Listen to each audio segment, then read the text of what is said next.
survivors.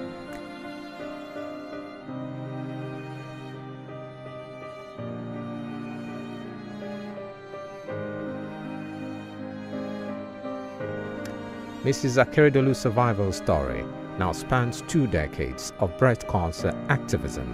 Her story is a huge source of hope and inspiration to other women who have come in contact with her through the activities of a non-profit organization, BRECAN.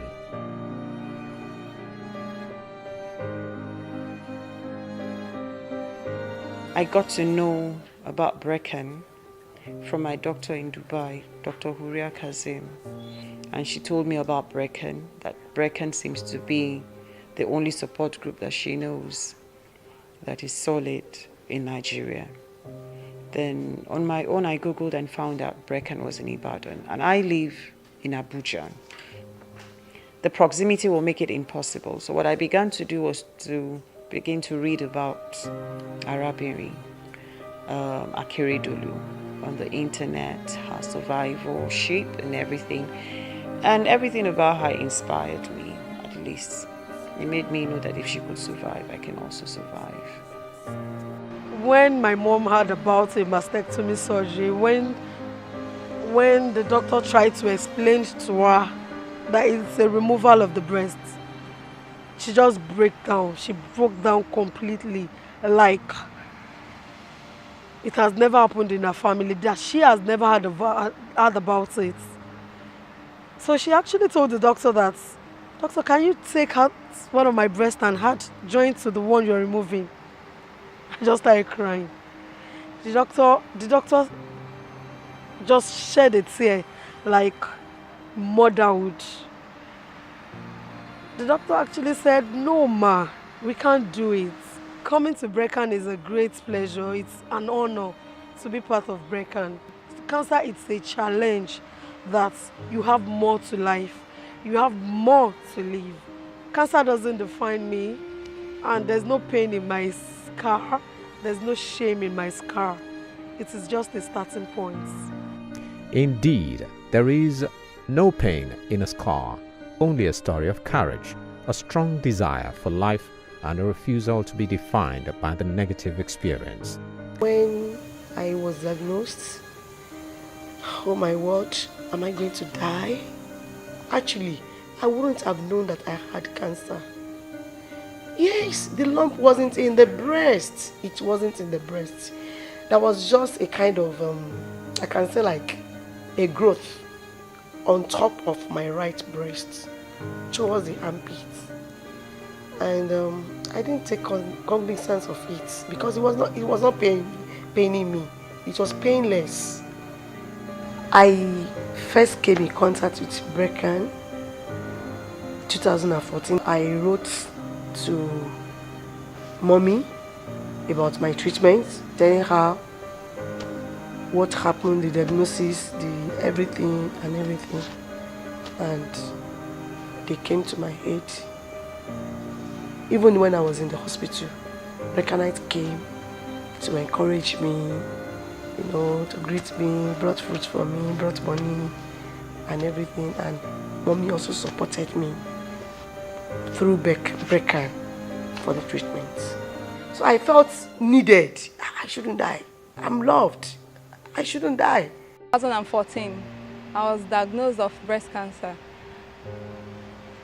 And I had a mastectomy. After the surgery, I was going through treatment when my husband was just going all around the place trying to see solutions, get help, because the expenses for the treatment was so high. And somehow he got in touch with Mrs. Betty Akeredolu Anyanwu. It's awesome to hear that one could go through such an experience and for 20 years or more still stands out there to say, "I'm a survivor." For the past 20 years, all the works she has been doing, all the awareness she has been creating to make sure that people know about breast cancer and how to stay away from it and how to tackle it and how to fight it. And I tell you, we are learning from it. We are learning a lot from it. I'll tell you, I'm stronger now. I can say a lot to people who need encouragement because I'm in BRECAN. After mastectomy, in fact, before removing a woman's breast, this is where organizations like BRECAN has been very, very useful for us. I remember 10 years ago, if I were to do a mastectomy on a woman, I will introduce her to Arabirin Akeredolu, and she will call the patient, she will advise them, she will tell them, I went through this is how I survived it. So gradually we also built up some survival groups around us here, who many of them are working with BRECAN today, and many women that are about to undergo mastectomy speak to these women, and they are encouraged seeing those who have gone through this. There are some women talk. There are things women say to themselves that a male doctor may not even be able to. How did your husband react? How did you cope with it? So there are survival groups like BRECAN that have helped women over the years to be able to go through this. There must be few Nigerians sitting down and saying, this thing is happening, is unacceptable. What are we going to do? We cannot afford to continue losing our women because of a disease that is treatable and even curable. So we should be able to educate our women. And BRECAN members, they've undertaken that task without anybody asking them. Our own benefit is that fulfillment that because of our activities, because of our action, lives are saved. Period.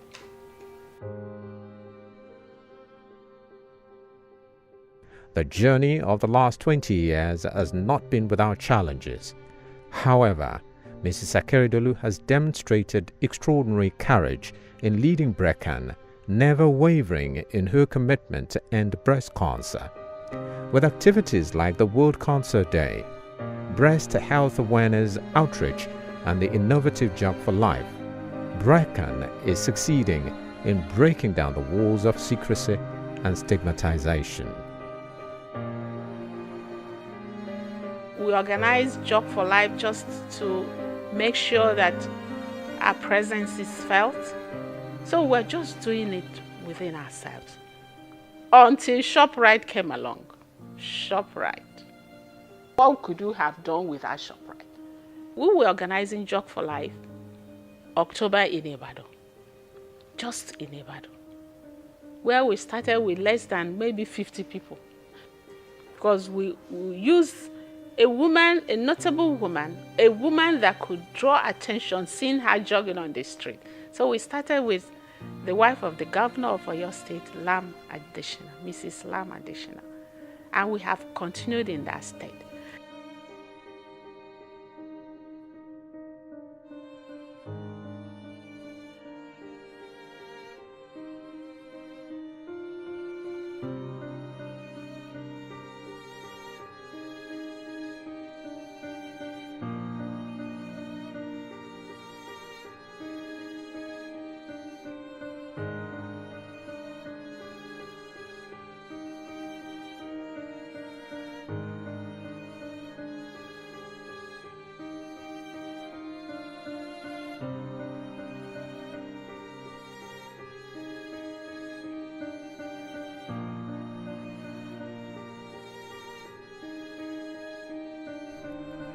Jog for Life, or even more, Race for Life. Speak out and be heard, because there's nothing more powerful than our collective voices to defeat the scourge of cancer. People should learn to speak out. People should learn, because it's in speaking sometimes that you get the solutions. You hide it, it keeps you there. Even when there's a solution, you wouldn't know. I'm celebrating my survivorship. I'm celebrating the fact that every day for me is celebration. I'm a survivor today because mine was detected early and cancer is not a death sentence. NGOs like this, they reach the grassroots faster than government. The bureaucratic pathway of government is not there in NGOs. Government must recognize the importance of NGOs and give them the enabling environment to support them, because they are actually doing government's job for them. And on the long run, is the nation collectively that benefits from it. Because if the burden of cancer is so much reduced, then government can concentrate on other things. The scientific world we live in today is based on evidence. Research is so important. We have observed that many of our women are presenting at very young ages. The way forward is for us to be able to conduct our research locally and disseminate our own, say our own story, have our own evidence, be able to formulate our own policies. We need to do a lot of education. We need to do a lot of awareness, and in languages that they understand. Apart from that, apart from raising awareness all over the place, we also want to be instrumental to having a structured screening program, structured population screening program. And we can start at the state level. Then, of course, it's time to mobilize people into action, because we are going to lay emphasis on community engagement. BRECAN is expanding to the nooks and crannies of Nigeria. More chapters are being created to reach more women in Nigeria. The newly established Ondo State chapter will cater to the needs of women in Ondo State, where awareness is still low. We are spreading. We now have 8 chapters right now, and we have 7 chapters that are really active. 70% of people that reside in Lagos don't really know what breast cancer is, or any cancer at all is. So there's a big need to create awareness, especially those people that live in the hinterlands in Lagos. These are the grassroots people. That is what BRECAN stands for. We are here to spread the cancer message to everybody that has to hear about it. We want new crop of Nigerian women that have this self-awareness about what is happening around them, not just only about how the society treats them, but also issues that affect them, like health. And again, for our women to also listen to that our mantra that you should check your breast every month. If you notice any unusual change, go to hospital. Because if you do so, you're familiar with the look and feel of your breast. And it enables you to detect any change. And there's also that likelihood that at that point in time is the early stage. Your chances to survive greatly enhanced. When people talk about breast cancer as a death sentence, I say no. Who are the people giving breast cancer that bad name? Breast cancer doesn't kill if you do the right thing at the right time.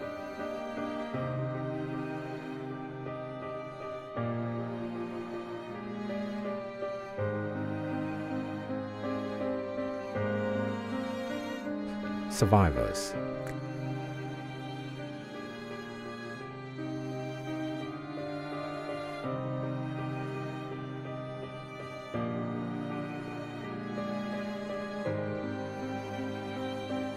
The survival of women is the survival of a race, and any threat to the survival of women is a threat to the human race. Everyone has a stake. Be breast aware, spread the message, join the fight, and save our women from dying at the peak of their productive years.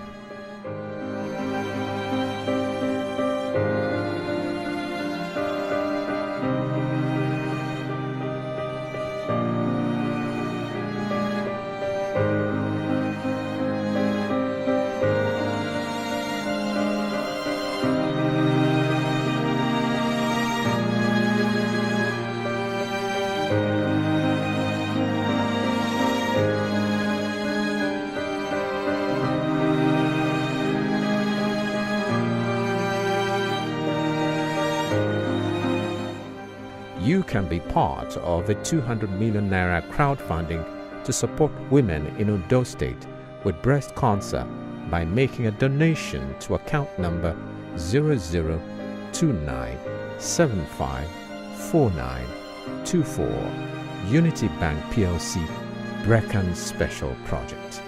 Thank you.